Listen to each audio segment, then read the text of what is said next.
Grievances हैं वो directly stake holder के पास ही ना जाए, बल्कि मिनिस्ट्री भी उनके ग्रीवेंस एड्रेसल में वो सपोर्ट करके करे।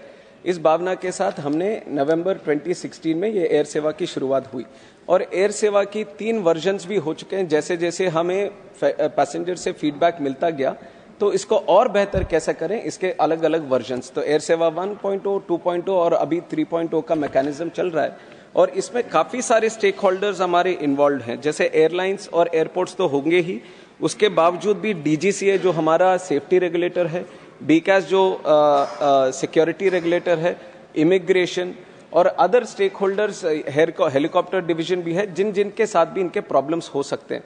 और इसके संबंध में ये सारे स्टेक होल्डर्स जो हैं उनके साथ, मंत्रालय के साथ, ये एयर सेवा के साथ एक सर्विस लेवल एग्रीमेंट है और ये एग्रीमेंट इसी के लिए बनाया गया। जो प्रश्न भी उन्होंने आदरणीय सांसद जी ने पूछा कि क्या कितने समय में होता है या फिर उसमें क्या कार्रवाई होती है, तो ये सर्विस लेवल एग्रीमेंट एक बनता है ये सारे स्टेक होल्डर्स के साथ। और जो भी विषय एयरलाइंस के संबंध में हो या एयरपोर्ट के संबंध में हो या इमिग्रेशन के संबंध में हो, जो भी विषय उठाया जाता है उस सब का हमने डिफाइन कर दिया है कि कितना समय में उन सबको हमें एड्रेस करना चाहिए। एक दो का अगर उदाहरण मैं दूं तो एक सर्विस लेवल एग्रीमेंट हमारा डीजीसीए के साथ अगर एयर वर्दीनेस के संबंध में है तो उसमें जाहिर किया हुआ है कि 15 डेज के अंदर इसको सुलझाना चाहिए। अगर पैसेंजर राइट्स की बात आती है और एयरलाइंस में डिलेस हो तो 1 दिन के अंदर, या फिर टिकटिंग या फेयर या रिफंड की है तो 15 डेज के अंदर। सो ग्रीवेंसेस जो भी एयर सेवा के तहत हमें आते हैं सब कुछ क्लियरली डिफाइंड है सर्विस लेवल एग्रीमेंट के हिसाब से कि इस एग्रीमेंट के हिसाब से आपके जो इस तरीके के ग्रीवेंस आएंगे तो इतने दिन में वो कर देना चाहिए। अगर वो कंप्लाई नहीं करते या वो टाइम लिमिट वो मेंटेन नहीं करते या वो ग्रीवेंस को उस दिन के अंदर वो एड्रेस नहीं करते तो मिनिस्ट्री उसके ऊपर इंक्वायरी करती है और तुरंत एक्शन भी लेती है कि क्यों नहीं किया, और उसके ऊपर वो स्टेक होल्डर्स को उनके साथ वो कंसल्टेशन में वो प्रोसेस होता है। सर सेकंड सप्लीमेंट्री श्रीमान मयंक कुमार नायक जी। थैंक यू सभापति जी। सर, मैं उत्तरी गुजरात महसाना से आता हूं और पूरे उत्तर गुजरात और राजस्थान के सटे जिलों से मैंने पहले भी ये मांग की थी कि उड़ान योजना के अंतर्गत महसाना से बंबई का कोई प्लेन सेवा शुरू की जाए, मगर क्योंकि उत्तरी गुजरात में व्यापारी मथक है, वहां से टूरिज्म भी डेवलपमेंट है और राजस्थान के सटे जिलों से लोग बंबई में और बंबई से आगे भी रहते हैं, तो पूरे उत्तरी गुजरात को कनेक्ट करने के लिए हमको अहमदाबाद जाना पड़ता है। मेरा माननीय मंत्री जी से ये पूछना है कि उड़ान योजना के अंतर्गत अगर महसाना से मुंबई का एयरवेज शुरू की जाए तो आने वाले दिनों में एक टूरिज्म क्षेत्र में, और माननीय प्रधानमंत्री चाहते हैं कि जो टूरिज्म से देश में आमदनी और रोजगारी पैदा होती है तो उसके लिए ये एक बड़ा माध्यम होगा और एयर सेवा शुरू होने के कारण ये लोगों को रोजगारी भी मिलेगा। तो माननीय मंत्री जी ये पूछना है कि एयर सेवा ये कब तक शुरू हो सकती है? माननीय मंत्री जी। Honourable chairman sir, Mehsana is available in the Udan की जो स्कीम है उसमें महसाना भी अवेलेबल है, पर जो उड़ान की जो स्कीम की जो मूल भावना है कि जहां पे भी एयर स्ट्रिप्स है, ये जो पट्टी है हवाई पट्टी है, उसको हम किस तरह से हवाई अड्डा बनाकर वो सर्विस वहां से हम फैसिलिटेट करें। तो हवाई स्ट्रिप को हवाई अड्डे के लिए बनाने के लिए थोड़ी सी जमीन की भी जरूरत है, जो हम राज्य सरकार से हम कंसल्ट करते हैं और अवेलेबिलिटी के हिसाब से, क्योंकि अगर एक तरह के एयरक्राफ्ट को चलना है तो मिनिमम उतना हमें एक रनवे की जरूरत है। अगर एयरबस चलना है तो करीब 2400 मीटर्स की, अगर एटीआर चलना है तो 1800 मीटर्स की मिनिमम हमारी एयर स्ट्रिप की रिक्वायरमेंट है। और एयर स्ट्रिप्स क्योंकि काफी हद तक वो ब्रिटिश के समय वो सब बने हुए थे, कुछ 1 किलोमीटर तक ही हैं, 1000 मीटर तक ही हैं, तो उनको एक्सपैंड करने की बहुत जरूरत है। उड़ान डॉक्यूमेंट में ये लिस्ट किया गया है कि महसाना हम डेवलप करेंगे, बट इसका एक और प्रोसेस है कि हम एयरलाइंस को भी बिड करने के लिए देते हैं ये रूट के लिए। अगर महसाना मुंबई की अगर डिमांड हो या महसाना अहमदाबाद या महसाना दिल्ली, तो कोई भी अगर एयरलाइंस बोलता है कि हम लोग यहां से वहां तक हम शुरू करने के लिए तैयार हैं, तो हमें भी एक इनिशिएटिव मिल जाता है कि एयरलाइंस ऑलरेडी रेडी है तो हम उस हवाई पट्टे को भी डेवलप करें। तो एक एयरलाइंस को रेडी होना चाहिए, दूसरा राज्य सरकार को जमीन भी देना चाहिए कि उस हवाई पट्टे को हम हवाई अड्डा बनाने के लिए जमीन दें। Thank you sir. Third supplementary श्रीमान कार्तिकेय शर्मा जी।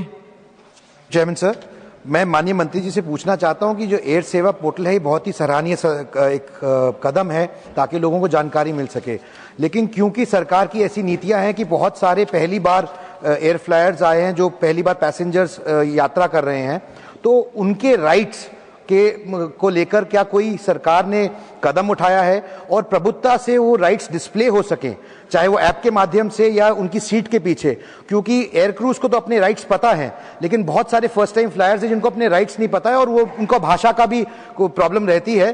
तो क्या उन लोगों के लिए कि उनके क्या अधिकार है, क्या वो पानी मांग सकते हैं, वॉशरूम जा सकते हैं, उनको क्या टिकट रिफंड मिलेगा कि नहीं, इसके बारे में क्या सरकार की क्या नीति? धन्यवाद। चेयरमैन सर, सबसे पहले में तो मैं आदरणीय सांसद जी का मैं धन्यवाद देना चाहूंगा कि बहुत ही अहम सवाल इन्होंने पूछा है, क्योंकि एयर सेवा एक ग्रीवेंस रिड्रेसल पोर्टल है कि अगर कभी किसी पैसेंजर को कोई असुविधा होती है या कोई ग्रीवेंस होता है तो उसके तहत वो कर सकते हैं। बट हमारे मंत्रालय से DGCA से हमने सिविल एविएशन रिक्वायरमेंट्स जो कार से जाना जाता है, तो कार्स ऑलरेडी बने हुए हैं जो पैसेंजर को अपने राइट्स बताते हैं। बट ये कार सारे बहुत ही टेक्निकल डॉक्यूमेंट्स हैं और बहुत सारे पैसेंजर्स ये इनकी जानकारी नहीं होती।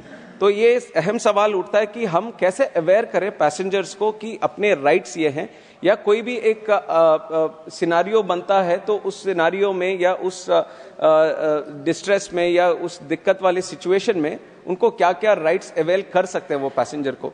इसी के तहत DGCA ने जो कार बनाए हैं पैसेंजर्स के हिसाब से कि अगर डिले होता है तो पैसेंजर के राइट क्या है, अगर कैंसिलेशन होता है तो किस तरह से एयरलाइंस उनको रिफंड करना चाहिए, अगर डिले ओवरनाइट होता है या कुछ लंबे समय तक होता है तो उनको होटल अकोमोडेशन किस तरह प्रोवाइड करना चाहिए, ये सब ऑलरेडी लिस्टेड आउट कार्स में है। But for this same initiation की इसको और पैसेंजर्स के पास हम पहुंचाएं, हमारे मंत्रालय से हमने पैसेंजर चार्टर एक डॉक्यूमेंट अलग से जो पब्लिकली अवेलेबल है इसको भी हमने बनाया है, पैसेंजर चार्टर डॉक्यूमेंट।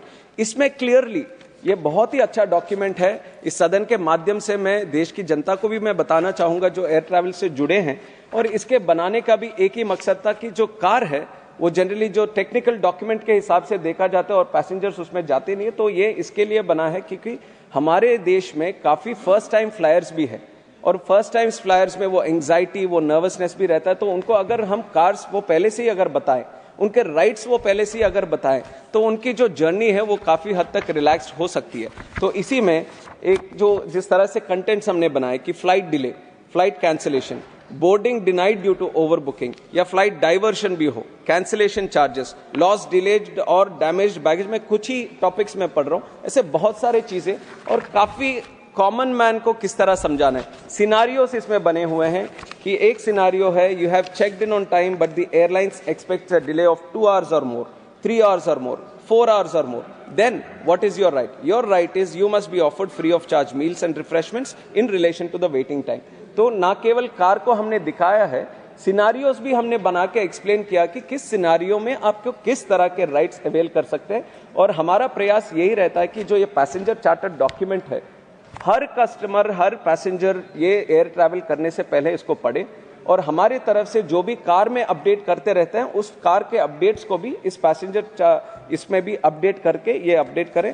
तो इस माध्यम से मैं कहना चाहूंगा कि इसके संबंध में ऑलरेडी मिनिस्ट्री ने अच्छा डॉक्यूमेंट बनाए हैं, ये जितना हो सके ये हम पैसेंजर्स को अवेयर करें, ये हमारी तरफ से एक प्रयास कंटिन्यूसली चलता रहेगा। Fourth supplementary Shriman Santosh Kumar P. Thank you, sir. Recently, on 6th of December, there was an order issued by the Civil Aviation Ministry to regulate the airfares. So, para number 1 speaks about the fare limit. This order will be applicable for travel till the fare stabilizes. So, what do you mean by the stable price in airfare? Number 1. 2. Will this order applicable Onam and other seasons also? Onam, Christmas and other seasons also? Sir, ये air fare से संबंधित एक प्रश्न है। This is a question related to the airfares, and especially when you talk about airfares, the surge in air prices that you see is generally because it is a deregulated sector when there is a mismatch in the demand and supply. When the demand becomes too high than the seats that you can supply in the market, that is when the airlines, with their models of the air pricing, they tend to rise, and that is why exactly the honourable member was also mentioned during Onam or during the festivals, not only in Kerala, but you observe this in North India during Diwali also.